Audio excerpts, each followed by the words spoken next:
సచిన్ టెండూల్కర్ 1989లో 16 వయసులో international cricket లోకి అడుగుపెట్టారు. తన ఇంటర్నేషనల్ కెరీర్ లో 100 సెంచరీలు చేసిన ఏకైక ప్లేయర్. టెస్టులో 51 సెంచరీలు, వన్డేలో 49 సెంచరీలు చేశారు. అదేవిధంగా 200 టెస్టు మ్యాచ్లు ఆడి 15,000కు పైగా పరుగులు చేశారు. 463 వన్డే మ్యాచ్లు ఆడి 18,000కు పైగా పరుగులు చేశారు. భారతదేశంలో క్రికెట్ మతం అయితే అందులో సచిన్ దేవుడు లాంటి వారు. టీంలో సచిన్ ఉన్నారు అంటే చాలు ప్రత్యర్థులు భయపడే మ్యాచ్లు చాలానే ఉన్నాయి. ప్రపంచ క్రికెటర్లను తన బౌలింగ్ తో వణికించిన ఆస్ట్రేలియా దిగ్గజం షేన్ వార్న్ సైతం తన కలలో సచిన్ వచ్చి భయపెట్టారని ఇంటర్వ్యూలో చెప్పారు. అంటే అర్థం చేసుకోవచ్చు సచిన్ బ్యాటింగ్ స్టామినా గురించి. మొత్తానికి సచిన్ టెండూల్కర్ కెరీర్ లో చాలా అప్స్ అండ్ డౌన్స్ ఉన్నాయి. ఫామ్ లో లేనప్పుడు రంజీ ట్రోఫీలో రాణించి మళ్ళీ ఇంటర్నేషనల్ క్రికెట్ లోకి అడుగు పెట్టేవారు. దీంతో 35 సంవత్సరాల తర్వాత టెస్టులు మరియు వన్డేలలో మొత్తం 20 సెంచరీలు కొట్టారు. అంటే సచిన్ ఫిట్నెస్ ఎలా ఉండేదో మనం అర్థం చేసుకోవచ్చు. అయితే 35 సంవత్సరాల తర్వాత కొన్ని టాప్ 5 ఇన్నింగ్స్ లో ఒకసారి మనం తెలుసుకుందాం. టాప్ 5 2009 లో టెస్ట్ సిరీస్ కోసం న్యూజిలాండ్ పర్యటనకు వెళ్లింది ఇండియా. మార్చి 18, 2009 హోమిల్టన్ లో మొదటి టెస్ట్ మ్యాచ్ జరిగింది.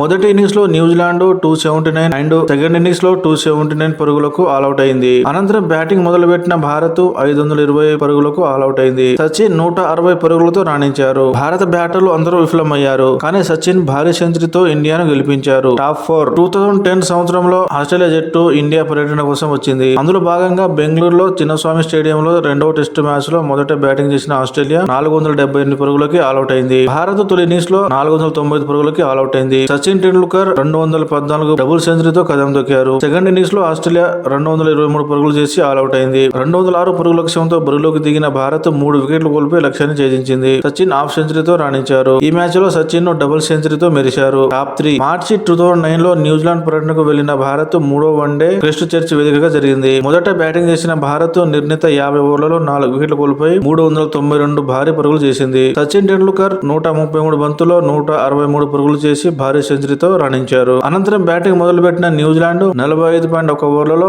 334 పరుగులకి ఆల్అౌట్ అయింది. దీంతో భారత్ 58 పరుగుల తేడాతో విజయం సాధించింది. టాప్ 2 2009 నవంబర్ 5న హైదరాబాద్ లోని ఉప్పల్ స్టేడియంలో ఆస్ట్రేలియాతో వన్డే మ్యాచ్ జరిగింది. మొదట బ్యాటింగ్ చేసిన ఆస్ట్రేలియా నిర్ణీత 50 ఓవర్లలో 4 వికెట్ల నష్టానికి 350 భారీ పరుగులు చేసింది. 351 పరుగుల లక్ష్యంతో బ్యాటింగ్ మొదలుపెట్టిన టీమిండియా ఓపెనర్ గా బరిలోకి దిగిన సచిన్ టెండూల్కర్ 141 బంతుల్లో 175 పరుగులు భారీ సెంచరీ చేశారు. సురేష్ రైనా 59 పరుగులు తప్ప మిగతా బ్యాట్స్మెన్ అందరూ దారుణంగా విఫలమయ్యారు. భారత్ 49.4 ఓవర్లలో 347 పరుగులకి ఆల్అౌట్ అయి 3 పరుగుల తేడాతో పరాజయం పాలైంది. ఒక దశలో మిగతా బ్యాట్స్మెన్ చేతులు ఎత్తేసిన వేళ 36 ఏళ్ల సచిన్ ఆకాశం ఎత్తుగా చెలరేగిపోయారు. ఒంటి చేత్తో మ్యాచ్ ను చివరి వరకు తీసుకుని వచ్చారు. సచిన్ మరో ఓవర్ బ్యాటింగ్ చేసి ఉంటే మ్యాచ్ ఇండియా గెలిచేదే. టాప్ 1 ఫిబ్రవరి 24, 2010 నాడు గ్వాలియర్ లో సౌత్ ఆఫ్రికాతో జరిగిన మూడవ వన్డేలో మొదట బ్యాటింగ్ చేసిన భారత్ నిర్ణీత 50 ఓవర్లలో 3 వికెట్ల నష్టానికి 401 పరుగుల భారీ స్కోర్ చేసింది. 37 ఏళ్ల సచిన్ టెండూల్కర్ 147 బంతుల్లో 200 పరుగులు చేసి నాటౌట్ గా నిలిచారు. ప్రపంచ క్రికెట్ చరిత్రలో మొట్టమొదటి